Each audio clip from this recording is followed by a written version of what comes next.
Olá, meu nome é Giovana Teles, sou acadêmica de medicina e hoje eu vou falar sobre o trabalho intitulado Do Imaginário ao Real, o impacto das malformações fetais nas relações parentais.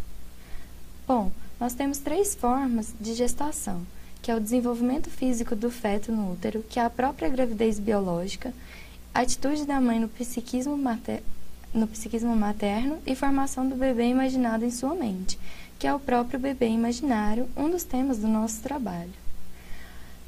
Na perspectiva psicanalítica, ao mesmo tempo em que este feto se desenvolve, a mãe vai imaginando um bebê, vai criando em sua mente de acordo com os seus sonhos diurnos e desejos. Também do nosso trabalho, temos um outro tema, que é o luto, que, segundo Freud, as reações emocionais que se seguem às perdas, cuja vivência de forma geral resulta numa forma de adaptação que conduz à separação do objeto perdido. Bom, essa fase de luto, ela consiste em 5 categorias, que quando este bebê imaginário ele é perdido pelos pais, nós presenciamos essas fases, que é a primeira, a fase de choque, que é quando os pais têm um impacto da notícia, quando eles recebem a notícia, a informação, que vão gerar uma criança portadora de uma malformação. Depois, ela é seguida da fase de negação, que é quando os pais se recusam a acreditar que geraram aquela criança. Seguido, temos a fase de tristeza e raiva, que é quando os pais buscam atribuir culpa ou a eles mesmos, ou a outras pessoas, ou à própria criança, por ela ser portadora de uma síndrome. Depois, temos a fase de equilíbrio, que é quando os pais começam a buscar informações sobre a malformação da criança para poder se reorganizarem, que é a última fase, que é quando os pais começam a agir de forma natural com aquela criança. Essas fases, elas se entrelaçam. Então, nós não temos, às vezes, a presença de todas elas quando a mãe vivencia esse luto, ou quando o pai vivencia esse luto, ou nós podemos ter todas essas fases. E elas não são separadas, muito bem separadas. Elas podem vir, às vezes, juntas, vir uma fase, ser misturada com a outra. Bom, a metodologia do nosso trabalho foi feita uma análise qualitativa, que foi por meio de recortes de falas de entrevistas e que foram organizadas em categorias temáticas do tipo modelo misto.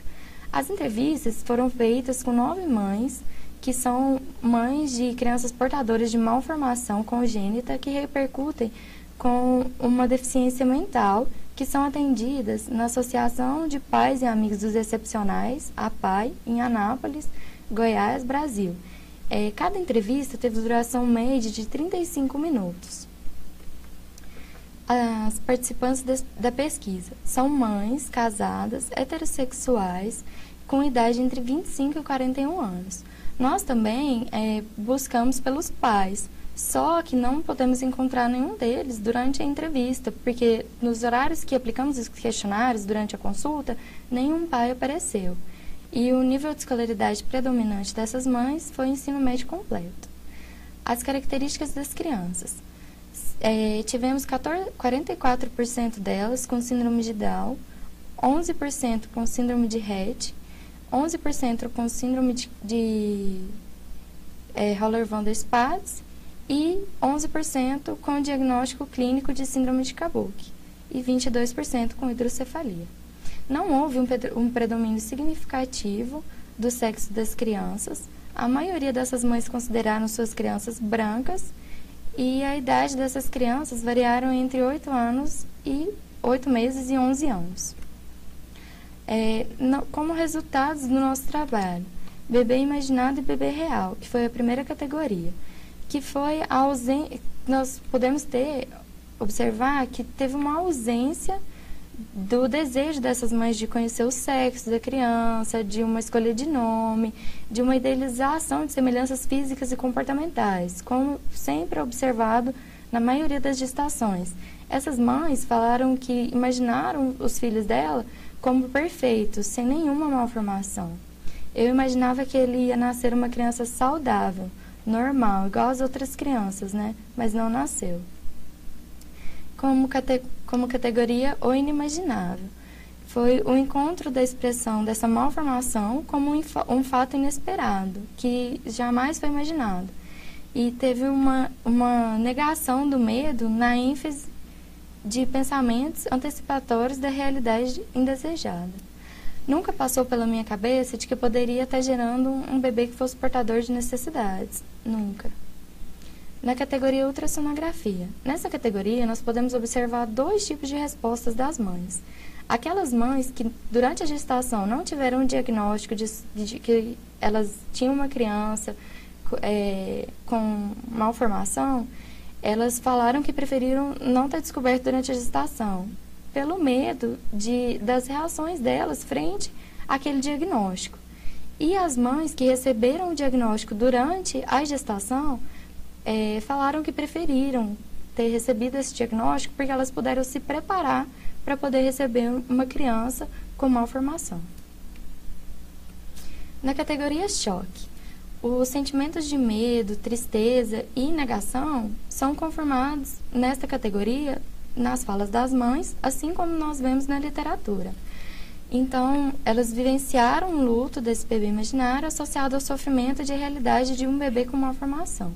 Eu recebi um choque. Na época, eu achei que foi muito difícil e foi muito forte receber essa informação. É a mesma coisa, eu acho, que quando você fica sabendo que alguém morreu, né? É possível se comparar a isso, a esse desespero e esse medo de como é que será? Na categoria negação, essas mães, elas mostraram que tinha uma necessidade de buscar por novas informações para poder saber mesmo, confirmar se a criança tinha a síndrome. Mesmo a médica me falando, eu ainda não acreditava. Talvez pode não ser isso. Vamos pensar que não. É um caminho muito longo, difícil a se seguir com ela. Na categoria o sofrer, culpa, tristeza e raiva. As mães, podemos observar que essas mães, elas culparam a si mesmas, ou outras pessoas as culparam pela síndrome da criança. E podemos observar que, assim, elas às vezes atribuíram a culpa ao próprio pai da criança, mas não atribuíram a culpa à criança em si. Eu pensava assim eu poderia ter cuidado, poderia ter observado, eu tinha que ter prestado atenção. Eu ficava pensando, será que eu fiz alguma coisa errada? Em alguns momentos, eu culpei a mim. A atribuição de culpa de outras pessoas a elas, nós notamos pela seguinte fala. As pessoas atribuíram culpa a mim. No momento em que eu não estava bem, eu poderia ter falado que a culpa era minha. Mas as pessoas que me falavam, principalmente aquelas que são leigas de tudo. Essas mães também tinham os familiares. Às vezes, então, elas atribuíram culpa ao parceiro. Assim, às vezes eu boto muita culpa no pai dela. É porque, sei lá, eu estava grávida e ele me passava muita raiva. Às vezes, me xingava. E na categoria equilíbrio, nós podemos observar que essas mães, elas foram buscando agir de forma natural com a criança. Elas já nem notavam mais que a criança tinha aquelas características. Já se tornava algo vivido por elas mesmas. Tinha até esquecido que ela tinha síndrome de Down. E a gente olhava e a gente não via característica nela. Depois que eu comecei a pesquisar e ver. Na fase de reorganização e aceitação. Essas mães, elas já tinham um abandono dos sentimentos negativos. E isso nós podemos notar pela seguinte fala. Depois veio uma fase boa, né? As coisas foram clareando, a gente foi se organizando, adaptando. Fui crescendo junto com ela.